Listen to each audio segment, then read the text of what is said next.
Do you love your wife? Yes. Prove it. Like, what's the metric? Give me the number that helps me know, right? Because when you met her, you didn't love her. Now you love her, right? Tell me the day the love happened. It's an impossible question. But it's not that it doesn't exist, it's that it's much easier to prove over time, right? Leadership is the same thing. It's about transition. So if you were to go to the gym, it's like exercise, right? If you go to the gym and you work out and you come back and you look in the mirror, you will see nothing. And if you go to the gym the next day and you come back and you look in the mirror, you will see nothing, right?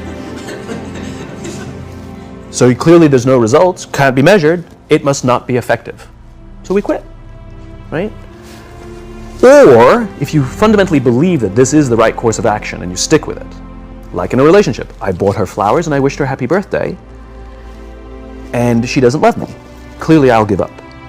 That's not what happens. If you believe there's something there, you commit yourself to an act of service. You commit yourself to the regime, the exercise. You can screw it up. You can eat chocolate cake one day. You can skip a day or two. You know, it allows for that. But if you stick with it consistently, I'm not exactly sure what day, but I know you'll start getting into shape. I know it. And the same with the relationship. It's not about the events. It's not about intensity. It's about consistency, right? You go to the dentist twice a year, your teeth will fall out. You have to brush your teeth every day for 2 minutes. What does brushing your teeth twice a day for 2 minutes do? Nothing. Unless you do it every day, twice a day for 2 minutes, right? It's the consistency. Going to the gym for 9 hours does not get you into shape. Working out every day for 20 minutes gets you into shape. So the problem is we treat leadership with intensity. We have a 2-day offsite, we invite a bunch of speakers, we give everybody a certificate, you're a leader, right? Those things are like going to the dentist. They're very important, they're good for reminding us or getting us back on track, learning new lessons, but it's the daily practice of all the monotonous, little, boring things like brushing your teeth that matter the most. She didn't fall in love with you because you remembered her birthday and bought her flowers on Valentine's Day. She fell in love with you because when you woke up in the morning, you said good morning to her before you checked your phone. She fell in love with you because when you went to the fridge to get yourself a drink, you got her one without even asking. She fell in love with you because when you had an amazing day at work and she came home and she had a terrible day at work, you didn't say, yeah, but let me tell you about my day. Right. You sat and listened to her awful day and you didn't say a thing about your amazing day. This is why she fell in love with you.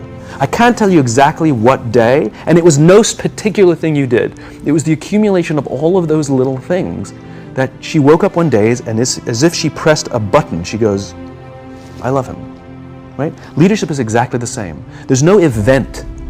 There's no thing I can tell you you have to do that your people will trust you. It just doesn't work that way. It's an accumulation of lots and lots of little things that anyone by themselves is innocuous and useless. Literally, pointless by themselves. People will look at little things that are good leadership practices and say, that won't work, and you're absolutely right. But if you do it consistently, and you do it in combination with lots of other little things, like saying good morning to someone, that looking them in the eye. My friend George, who's a 3-star general in the Marine Corps, he says his test for leadership, and I love this, he goes, his test for a good leader is if you ask somebody how their day is going, you actually care about the answer. The number of times we're walking to a meeting, we're rushing, we go, how are you? Not good, I got to get to you later, I'm late for a meeting. Right. If you ask the question, you were standing there and you were listening to the answer. It's those little innocuous things that you do over and over and over and over that people will say, I love my job. Not I like my job. I like my job means, yeah, the challenge is great, they pay me well, I like the people. I love my job means, I don't want to work anywhere else. I don't care how much somebody else is willing to pay me. I'm devoted to the people here, and I care desperately about the people here as if they were my family. In business, we have colleagues and coworkers. In the military, they have brothers and sisters. That's how they think of each other. If you really have a strong corporate culture, the people will think of each other like brothers and sisters. It's like a family, right? No. Brothers and sisters. Deep love. Fight, but the love doesn't go away. Bicker, the love doesn't go away. And I'll fight with my sister, but if you threaten my sister, you're going to have to deal with me. Right? We'll fight internally, we'll bicker with each other, but nobody's going to hurt each other, and if anything from the outside shows up, you're looking at a unified front. Brothers and sisters. Now, how do you create brothers and sisters out of strangers? Common beliefs, common values, parents, in other words, executives who care about their children's success, who care to raise their children, teach them skills, discipline them when necessary, help them build their self-confidence so that they can go on and achieve something more than you could have ever imagined achieving for yourself. That's leadership, an absolute love and devotion for the people who've committed their lives to this enterprise. It's a human thing. So just as you know how your body feels after a good workout, and you know how your body feels after a big greasy meal, you know that one is good for you and one is not, despite what it may taste like. And that's the problem with short-term gains, right? They feel really good in the short term. We're highly, highly, highly trained social animals. We're highly adapted social animals.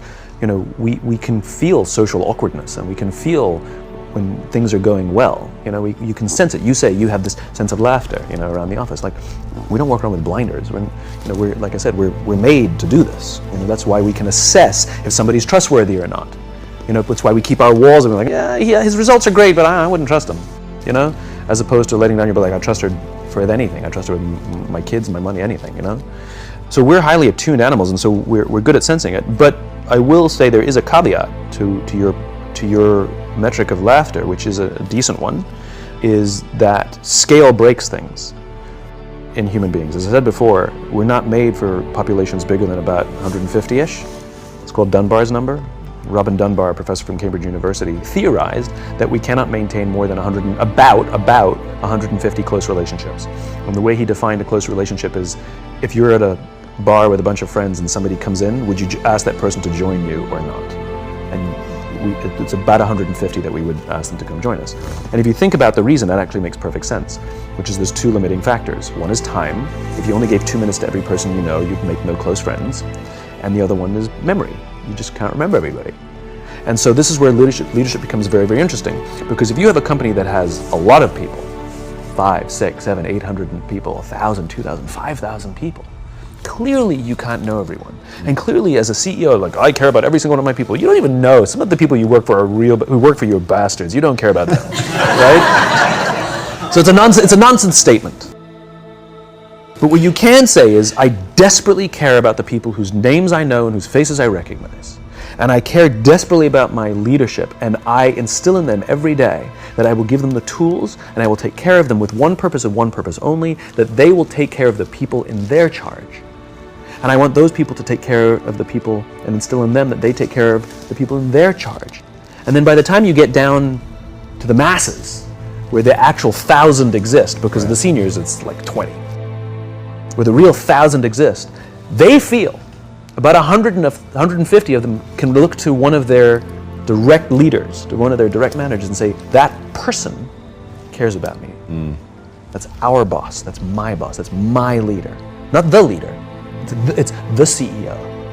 That's my manager, my boss, my leader. The one thing I am comfortable saying that all effective leaders must have is courage. Because it is hard. It is hard to stand up against outside pressure. It is hard to stand up to an external constituency who's pushing you to do something for their short-term gain, to do the right thing for your people. It is hard. It is thankless. It is lonely. Sometimes you get fired. Sometimes you get in trouble. Sometimes you'll lose your job and the next guy will get all the credit. It's all true.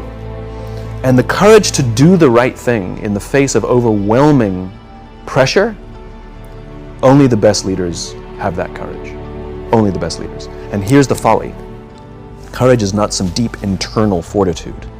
You don't dig down deep and find the courage, right? It just doesn't exist. Courage is external.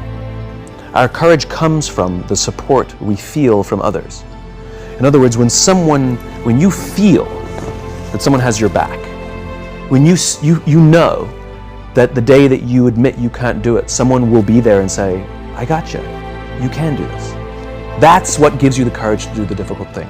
It's not going off to an ashram by yourself somewhere for 4 weeks and coming back and finding the courage. It's not what happens.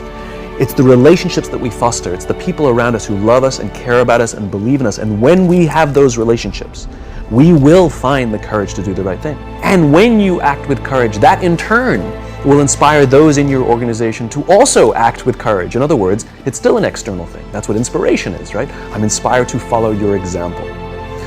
But those relationships that we foster over the course of a lifetime will not only make us into the leaders we need to be and hope we can be, but they'll often save your life. They'll save you from depression, they'll save you from giving up, they'll save you from any matter of negative feelings about your own capabilities, your own future. When someone just says, I love you.